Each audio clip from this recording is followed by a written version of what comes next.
You'd think Google would have a better room than this. I thought there would be like an awesome movie theater, and most people are on the floor. Great, Google. That's how we roll. That's, we gotta. You want to stay grounded. We need server space. I get it. Kumail just read the game orientation. and started off with like a hard neg up top. Yeah, man. This is Google. You got to show them who's boss. I Bing, so I don't know what. Well, JK, nobody Bings. I web crawl. this would be the shortest talk in the history we've had here. No, It's like, don't- all right, gotta go. Yeah, I went on Bing by mistake once, and it said, "You just go to Google." Wait, did they give up? Was that just it? Yeah, my computer got on fire. Yes? Okay, go ahead. No. Oh no, my question cannot support this level of attention. I just was curious if you used the phrase "got on fire." Yeah, he did. That was it. Thank you. Yeah. Got on fire. I mean, this is going on the internet. It could be the next slang term. Oh, This is- Everyone would be wow. like, that's got on fire. Got on fire is gonna get on fire. There we go. It'd be like a self-fulfilling prophecy. Is that what that becomes? Yeah. I'd love to know. We just saw the first episode of season 4. Yeah. What do you think the biggest shift in reaction has been to the show? For season 4? Yeah. We haven't heard any of the reaction yet, so we don't know. Oh, well, let's give them the reaction Yeah, to how season did- 4. Oh, Can I say? I would say, Yeah. just based on that, the reaction is much more coerced this Oh, yeah. time No, around. they hated it. They hated it. They're being paid to do it. Can I say this is a very diverse crowd? It's white people and Asian people. I see my people. This is great. Look, Yes, it's all the peeps. does this feel threatening to you, Yes. white man? It's not my America. I want to see everybody's H1s right now. I bet there's a few here. You bet there's a few H1s in here? Hey man, I was an H1 until I tricked someone into falling in love with me. And then made a movie about it, too, right? Yeah. Yeah. I was an O1. It's for artists of extraordinary ability. Yeah, it was made for people like Einstein and then, these people. Not O1. It was made for talentless hacks like myself. Let's get into a strong visa debate right now. Let's. I'll go anti just to stir the pot. This ends in me being fired, I feel like. You All of haven't done us. anything wrong. We have. Sorry, Dana. I'm out of questions. No, how much did you know about, the goings-on of Silicon Valley, this area, before you started the show? I didn't know anything about it. I remember, I feel like the world outside Silicon Valley has become much more aware of the goings-on of Silicon Valley in the last 4 years. Not because of our show, but I remember when we did the pilot, I would tell people, I'm going to do a pilot. It's the first episode. Called Silicon Valley, and they were like, "Oh, is it set in the '90s?" And I was like, "No, there's crazy shit happening there right now." Yeah. And it wasn't as much in the mainstream consciousness as it is right now. So I knew nothing about it really. Yeah, I had approached tech in general just as a consumer, as primarily a gamer. So however it was going to improve my gaming experience, that's usually where I checked in. And I would say my horizons have broadened a little bit, and it's been interesting to know to find out just the business elements of it all, just how much money is flying around. It really does sort of feel like this tech nerdy Wild West. Everybody's shooting each other with infrared laser beams instead of pistols. I hadn't even really engaged with tech as a consumer. I was so frightened of tech just in my daily life. I used my father's email address in high school. Which was Zach's dad. Yeah, it was Zach's dad. At AOL.gov. We have ego boundary issues between the two of us, yeah. But it felt too daunting to set up a Gmail account, so that was my relationship to tech. I remember when Too daunting? Daunting, yeah. I was intimidated by it. I went to the login and it asked me my name, and I was like, fuck this. When I set up my first email account, I didn't understand what it was. So when I shared my email address with my friend, I was like, yeah, it's www.cucumber_cutie@hotmail.com. Oh, I'm so sorry. A couple questions. Cucumber cutie? That feels You wanna- no. both suggestive and infantile at the same time. Yeah, it's like a child trying to be sexual. Oh no. I'm Cucumber? cucumbercutie@hotmail.com was my email address. Why? And it was because I was in the 9th grade and I was in the computer class when I was making it, and there was a poster that said, "Cool as a cucumber," and I was like, "Yeah, cucumbers are cool." So that was That is adorable. Although it shouldn't give you, Kumail shouldn't give you shit because his first email was dildo teddy bear. I know you have questions. I will answer them. Dildo teddy Why bear. teddy bear? It was Dildo I get. It was dildo This is teddy the bear. it's It was dildo teddy bear 2. Yes. Yeah. Because someone got to the Because your dad had dildo. My dad was- teddy bear one. original dildo teddy bear, and I was dildo teddy bear junior. And that's still how we call each other. Hi. Does that answer does your this question? count as sexual harassment since we this don't answers work? my question more than I ever wanted, I think. Sorry. It's gross. Sorry for saying that. It's a safe space. We're learning a lot about each other, apparently. Has working on the show made you like at all more inclined to learn about this, or are you just like, I'm good? No. It's yeah. interesting. It's not. I mean, we're not like. At least for me, I'm not going on any like giant research expeditions into. But like, if I'm listening to the radio and a show about tech comes on, I'm more likely to understand some of the like basic vocabulary of it, and or like articles I'll like read that I wouldn't otherwise read. But yeah, I feel like it's made me a little bit more familiar with tech.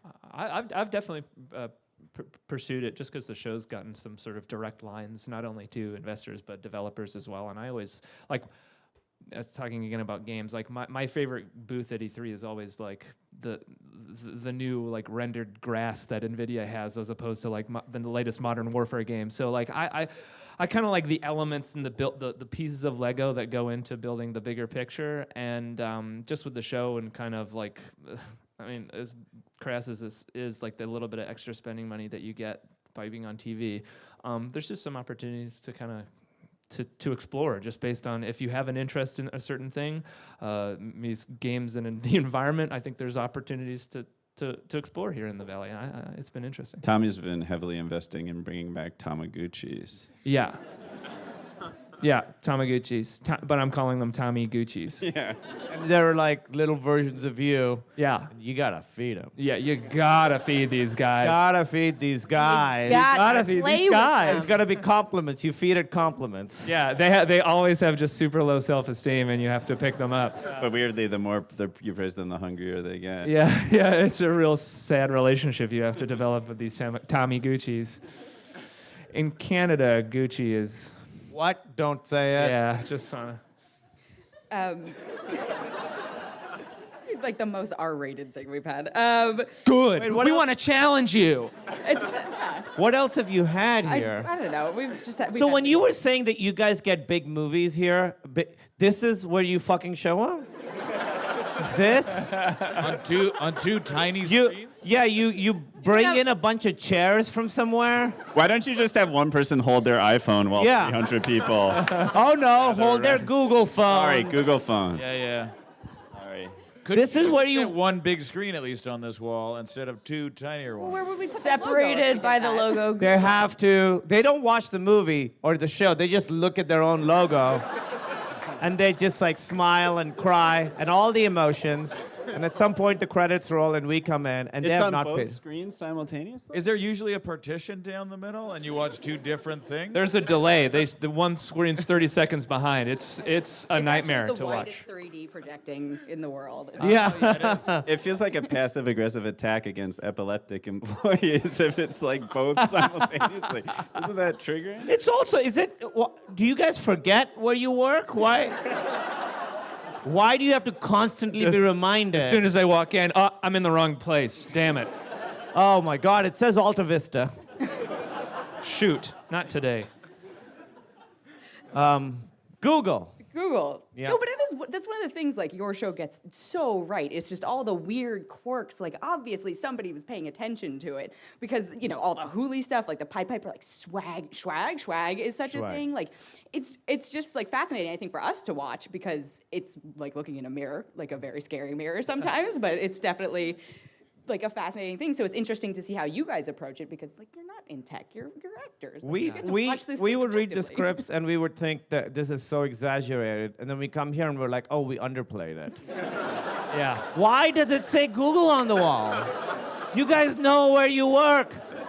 Look at your badges. Yeah, well, It's funny because when we're shooting our show, it does say HBO, really huge, and then we have to CG it out later. CG is, I don't know if you guys know computers, but.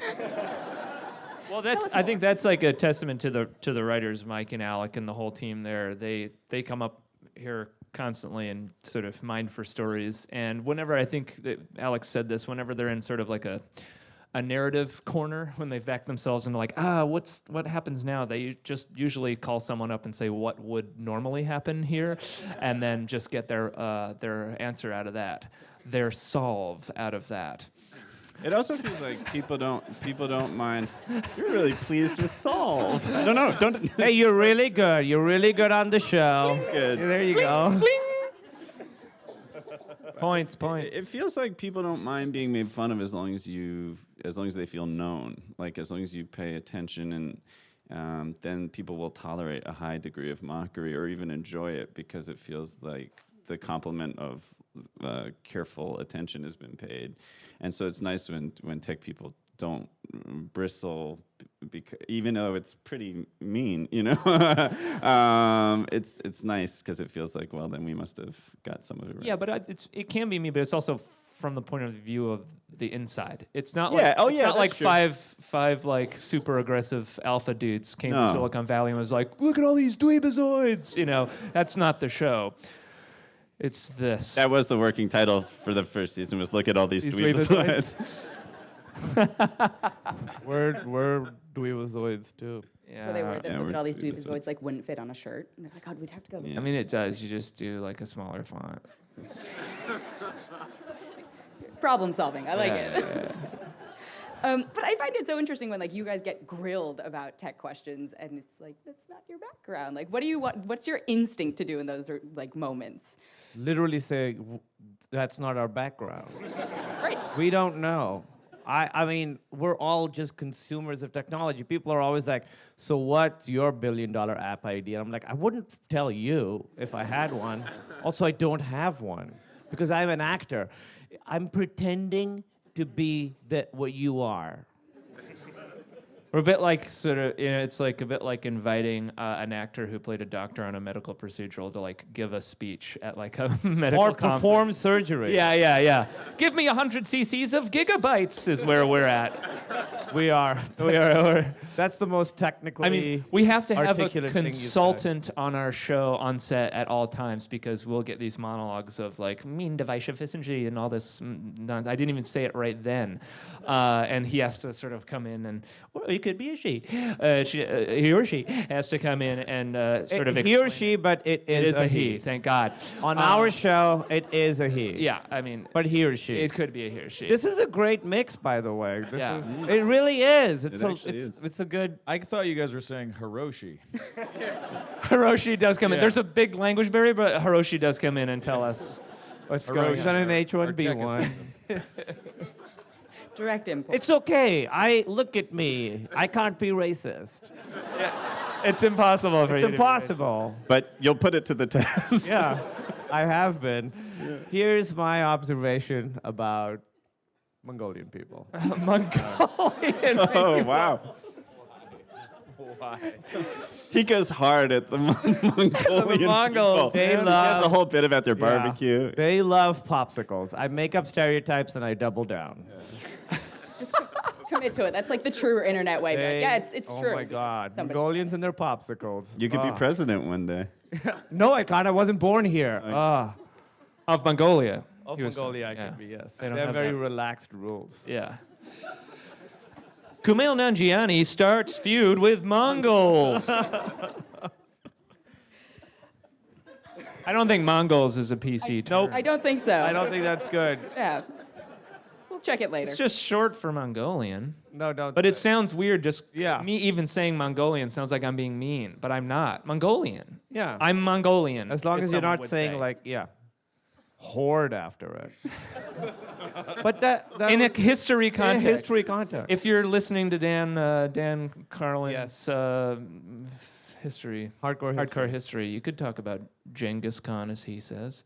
What the fuck is going on right now? Hey, wait, yeah, I'm lost. Where are we? Oh, okay. Yeah.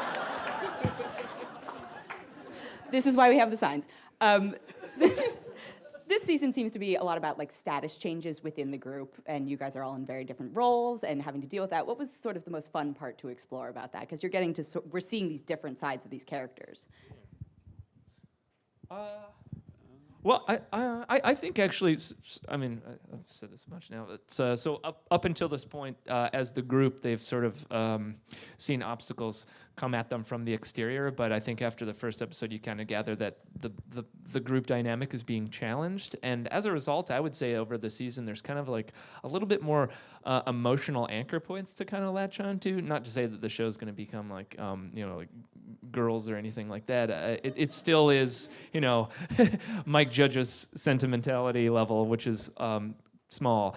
He has a low threshold for that stuff, but it's been nice to kind of like latch onto that and see this sort of interplay between the characters in terms of like what this sort of like dynamite stick being thrown into the group has been. Yeah, because once you've been doing a show for a while, the dynamics sort of get locked in, and it almost becomes predictable. Where you're like, oh, okay.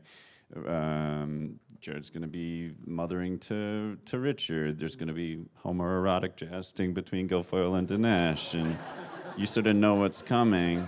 And then cuties. yeah, but when you mix it up, like when there's internal strife or internal drama, it's nice because it gives you a chance to sort of throw all those dynamics up in the air and see where they land. And I thought that was fun. Yeah. No one doesn't play their character in that process. It's Right. just like those characters get put in a slightly different circumstance, which is nice. Yeah. And there's like, this season, there's a bit more of a Civil War aspect to it, where It's actually called Silicon Valley: Civil War. yeah, I'm Captain America. Why, you have a problem with that? Yes, That's what I thought. What's the problem? accent, just the accent. Man, this is what America looks like now. Get used to it, Canadian. Yeah, there's divisions within the group, as Thomas was saying, and so the season sort of, it's fun to have different, take sides with different people than you've done before, and we're put in very like heightened different situations, so it's cool to see these characters that we've been with for 3 years, a new side of them, because they're in a completely different situation than they've been in before. What do you admire most about the characters that you're portraying? That's an interesting question. You're doing a great job. These questions are great. Seriously. It's true. Thank you.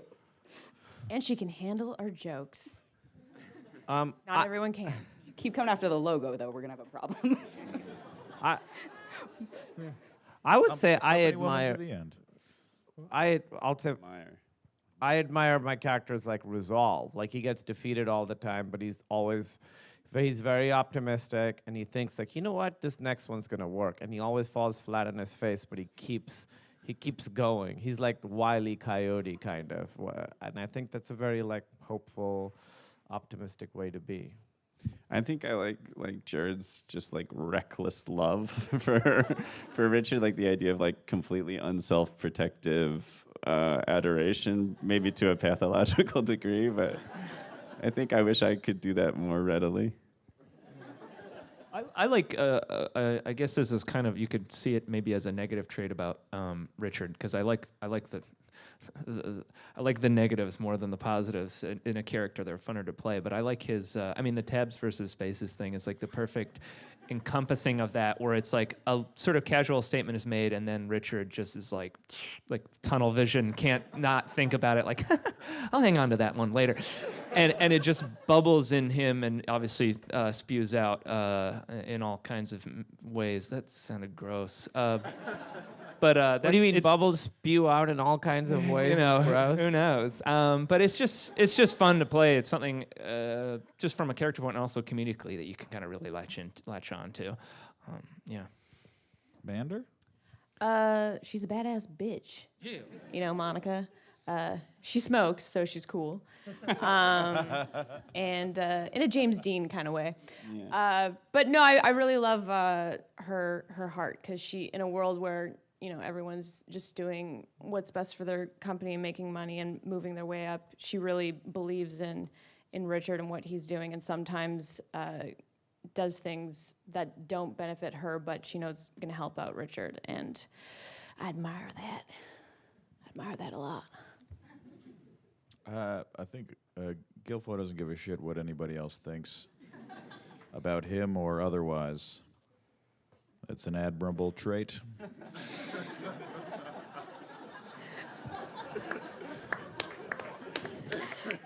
I would ask who's most like their character, but I think I just kind of got my answer. I'm in character year-round from the moment we did Very the method. pilot. Very method.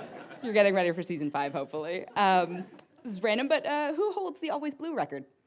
Does anyone hold the Always Blue record? There's a rubber band in that thing. We tricked y'all. But we did do it without. We did it. We did it originally. Why that came about is actually we were messing around in between takes. This was like the very first episode we ever shot, messing Like around 3 years doing ago, that yeah. game, and they put that into the Mike was like, just do that on camera. Yeah. And it became like a recurring thing. It was literally us killing time between takes, goofing around. yeah. That's happened a couple times. I'm And trying then to think of the other thing. I read a thing that was like this huge thing on Reddit that was like, this is what the always blue means. It's a thing about how when you're like making code, it can be red or blue, and it's blue. And it's this whole thing, and people are like, oh my God, that's genius. This show is so genius. Meanwhile, it's totally random. It's us being full blown Yeah. time wasting jackasses. Yeah. Oh, the jacket is a thing that they incorporated into Yeah, the that's show because real. we, you get downtime in between setups and you have some time. We all sit around and goof off, and the idea to we shoot the show on a studio lot, and Martin got us these electric scooters, and so we thought it would be we called ourselves the Rude Boys because Rude Boys on the Lot. We got these stupid jackets that said Rude Boys on the Lot. and we got we were going to be like a obnoxious biker colors. gang with these Eco-Rico electric scooters. Tiny electric scooters and our purple jackets. With and- dice on the back. Yeah, they're dice on the back. And so we were all wearing them to the set, thinking this is cool, but this is silly also. And next thing you know, like 2 episodes later, Jared walks in with that Pied Piper jacket, and we're like, touche, writers. You've called us and raised us, and we fold. A lot of stuff from our life that ends up on the show. Like the gold chain thing that I had, that was from my life. In high school was like, I'm gonna wear a silver chain and I'll be cool. And it's that thing, as soon as you get to school, you're like, oh no, this is horrible. When Jared speaks in German in his sleep, that actually has some basis in reality. But I never speak in German in my sleep. But I guess this is a little bit of a strange thing to talk about. But I'm Jewish. I'm from a Jewish family. Have great respect for my people. But my freshman year at college, I woke up one morning and my roommate was like, "Hey man, you all right?" And I was like, "Yeah, what are you talking about?" And he was like, I was up late writing a paper last night and you fell asleep. And then in the middle of the night, you sat up and made eye contact with me and went, "I hate the Jews." And then went back to sleep. We celebrated Hanukkah every year. My sister's studying to be a rabbi. I'd just like to reiterate, not reflective of my waking feelings about Judaism. But I told one of the producers that, and then he started yelling in German in his sleep. That's terrifying. It's scary, sorry. We'll Well, take a few don't worry. I mean, even Hitler didn't use chemical weapons, so you're okay.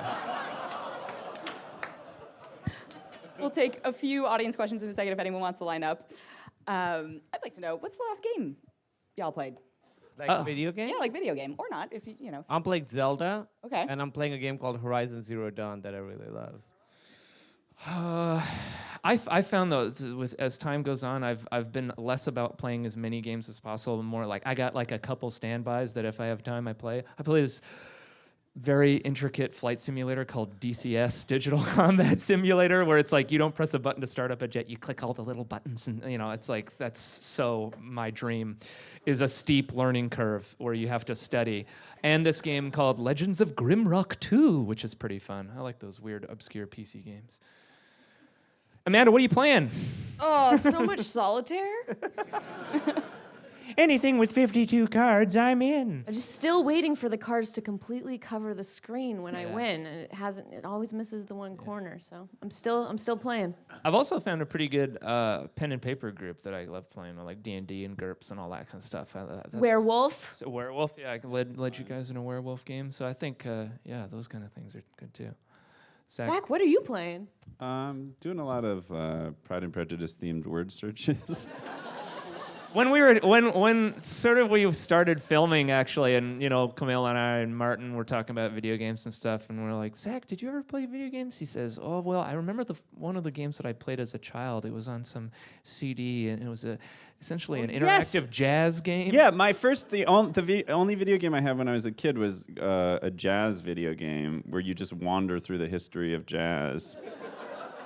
And you can't really get points. You're just like a passive participant as jazz happens. It was like Zork meets a jazz museum. Yeah, you just walk into and now you're in New Orleans, and now you're in Chicago, and oh, there's Billie Holiday. And Click on the that's it. picture to find out more. Yeah. I mean, what a dweebazoid. What a dweebazoid. Look at all these dweebazoids. Martin, what are you playing? I think the last time I played video games was probably playing NBA 2K, whatever. With y'all boys and lady. You've never played. I didn't play. Sometimes they'll play video games, and I'll just sleep in we'll all go to one trailer, and I'll He'll be at just our feet sleep laying like a dog. lengthwise. Well, I could talk about games forever, but it's really boring. Please look at all the questions. Sir? Waiting. Sir? Hey, Go ahead. Thanks. Sir, Sir, what's your name? Sergey. Sergey, nice to meet Sir, you. You're so almost they there. got it right. Yeah. Sir Sergey, nice to meet you. Yeah, you're welcome. Yeah, but I had a question. What are guys' real-life inspirations in Silicon Valley? What do you do actually to get a real sense of That's what's offensive. going on here? sir. Offensive. Yeah. What's our inspirations? I feel like a bad actor when I say I didn't do any character studies I mean it's all essentially it's an amalgamation of myself and all the kids I went to LAN parties with as a teenager.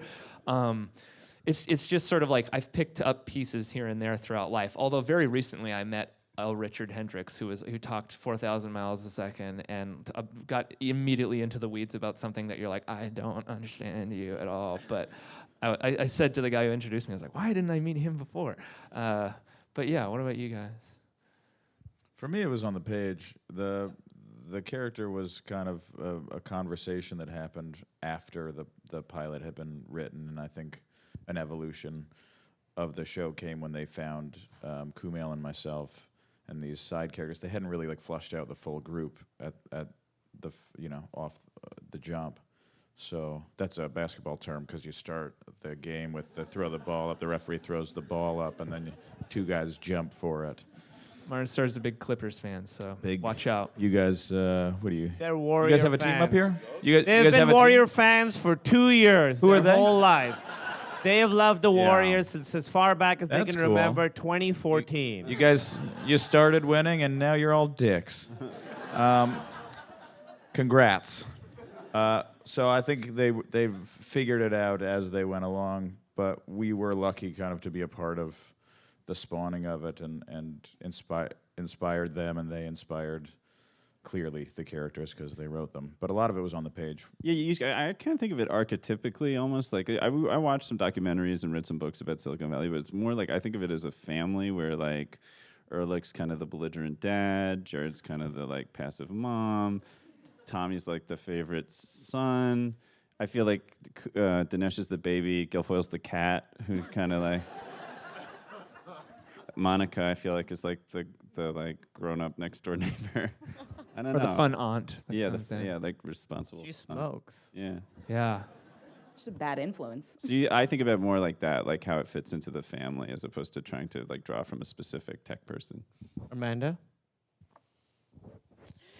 It's on the page, man. Mike and Alec, they did the research. They do all the hard work, heavy lifting. We're puppets. We just read what's on the page. Right. Thank you, Sergey. Thank you. Hi. What are you working on, Sergey? Do we have to sign I an work in NDA? business operations strategy team. What is it? Business operations strategy. Cool. Yeah. Good luck. Hey, Sergey. Fascinating.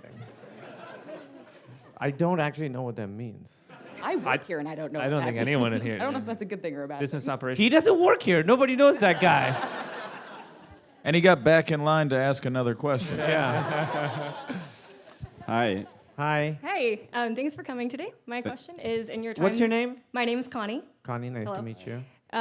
When you guys visit the area, have you guys encountered any ridiculous real-life situations? Yeah.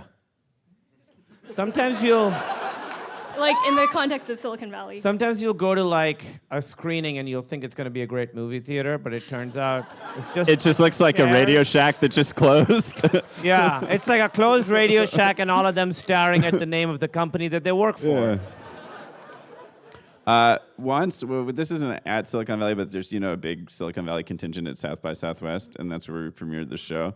And I was eating in like the lobby of the hotel right before our premiere, and I heard a guy, in earnestness, say he was pitching his app, and he said to the other guy he was sitting across from him, he's like, "It is like the Mahatma Gandhi of apps." To be fair, it was an app that overthrew British imperialism. So That to something along those lines. When the first season, we went up to TechCrunch in New York to help. I don't know either. I think it was just to promote or something like that. And a guy comes up to me and TJ, who, unbeknownst to him, how would he know? We're like quite sort of militantly atheist, and he goes, "Okay, you're from the show. Okay, great. I've got this app that it prays for you." And we're like, "What?" And I guess you like select your religion and it prays on your behalf. That sounds great. And I just saw like TJ, who barely keeps it together 24/7, just like the fire, like, and I was like, "We gotta go." You're I gonna hope it's eviscerate that boy. like Tinder, where it's like they show you Jesus and you have to go left or right. Obviously, no photo of Muhammad, but whatever the next one is. Right, it's just a bright circle.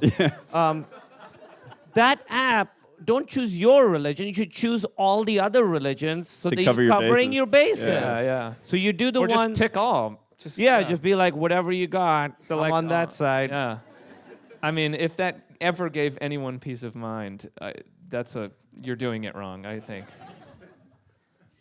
Thanks. We have time Yeah. for one last. Thank you. One last question. Oh, but what about all these people? We could do speed round. We could all four, they can all Yeah, four at the ask a same time. question, and then we'll answer all of them, and it'll be so great. So, Yeah. hi. Just ask all your questions really quickly. Yeah, real Hi, quick. My name is Lisa. I'm a game designer. This is related to a previous question, and I know a couple of you guys have played D&D. I was wondering what kind of tabletop games you're into. Okay, and Great. then the next Next guy's question. Lisa, we're what just table getting top the game? questions? Yeah, we're gonna get the questions and we're gonna answer all of them together. Go, I was dude. just in line to represent one of the people from your place, so just Get out. I'm kidding. No, my question was, What do you mean from my place? KG, you live in Los KGS, bro, Angeles? KGS, KGS? No. bro. That's why green and white. You really? You went to the Bro. same high school, he says. In Hachichachi But Karachi? 10 years later, though. 10 years. Wow. Oh, shit! Shit. Oh! Damn, you old! You old! Hey, Grandpa, sit down, Grandpa. Back. The question was an alternative search engine that you mentioned. You started using it and it caught your computer on fire. I used to work for that before this, so I just want to make sure I didn't write any bugs. Could you tell us the repro steps? The what? Go fight him. Just go fight It's all him. right. Okay. And last question. What is it? I don't know if I can follow that. No, there's two more You questions. definitely can. Okay.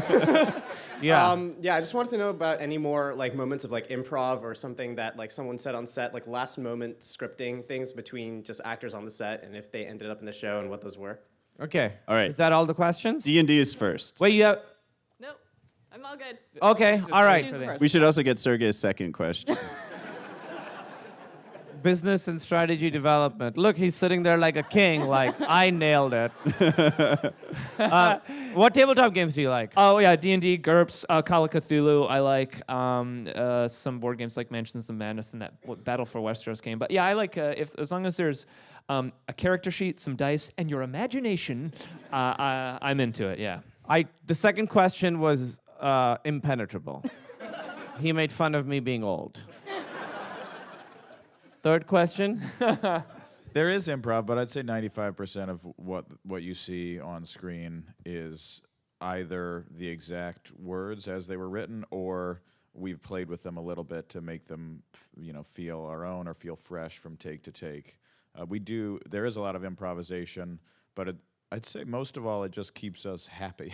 It keeps us fresh and enjoying the experience because you do it so many times, and the writing is so good.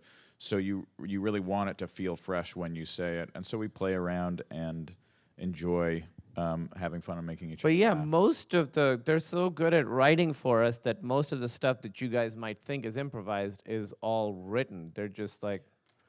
I think it's like the improv approach to this show is less about kind of recreating the scene in a better way. It's more so like finding a moment with a character, or if we think a particular joke on page is funny, we usually maybe go on a tangent to see if we can build on that, even if it just gets cut or they pick one thing from it. It's more so a beat, an extra joke here and there, but there's very little time. There's very few instances where they come with a scene and be like, "Hey guys, help us." Although I will say that a lot of the Zach moments from like season 1 and 2 especially guided the writers towards this like underlying sadness that has essentially become Jared. Jared's backstory of pure hell. When I was like all of the orphan improvs in the first 2 seasons were really, or like how gaunt and shadow-like he is. The wasting disease. Like a ghost, yeah. Just a really freak of just multiple foster families. Yeah. Well, one thing that's nice is like Alec Berg and Mike Judge, who are the guys who run the show. It's like Alec Berg wrote on ran Seinfeld for a while. Mike Judge obviously has this like crazy resume, and they could be like real auteurs and kind of dictatorial in the way that they run the show, but they could not be less egoless. It's like they're so collaborative. And that's really, I think, unusual. Like, you hear all these stories where people are like, it has to be to the syllable, and, and those guys, like, it's just like best idea wins, and usually the best idea is their idea. But you never feel like you're underfoot or something. I think it's good. And I remember when we were doing the pilot, I forget what the exact line was, but I was saying something a particular way, and it wasn't how it was written. And Mike came up to me and just like said, "Hey, could you say this?" And I said it just in front of him, back to him. And I was like, "Oh yeah, that's way better than whatever the fuck I was doing that was like fucking up what you had written perfectly." And then he beat you. Yeah, then he took his belt off and he... It's a very corporal punishment heavy set. Yeah. We run it like a ship. Yeah. I feel bad. Mr. KGS, what's your name? I didn't ask your name. Usman. Right. Look him up in a yearbook. I was like, maybe he's lying, and I was like, nope, that's a pretty deep cut. Deep cut. My very last question for you is, pie in the sky, unlimited time, resources, whatever, what project or role would you like to explore outside of the one you have on Silicon Valley? I want to be Captain America. I truly think we're ready. Put me in. It's not like president. I don't got to be born here to be Captain America. This is what it's like. Just like a tiny Pakistani Captain America. Thank you so much. Weirdly, I want to play Malala, so... No, just kidding. Actual tiny Pakistani. An actual hero. I did have this interaction yesterday where someone was like, "You're actually from Pakistan?" I said, "Yes." And they were like, "Do you know Malala?" And I was like, "Yeah, we see each other at the meeting." Over at Pakistani headquarters. Yeah. Pick up the Pakistani phone and just call her up. Cool. Well, thank you so much. Season 4 of Silicon Valley is out. Thanks, guys. April 23rd. April 23rd. Thank you.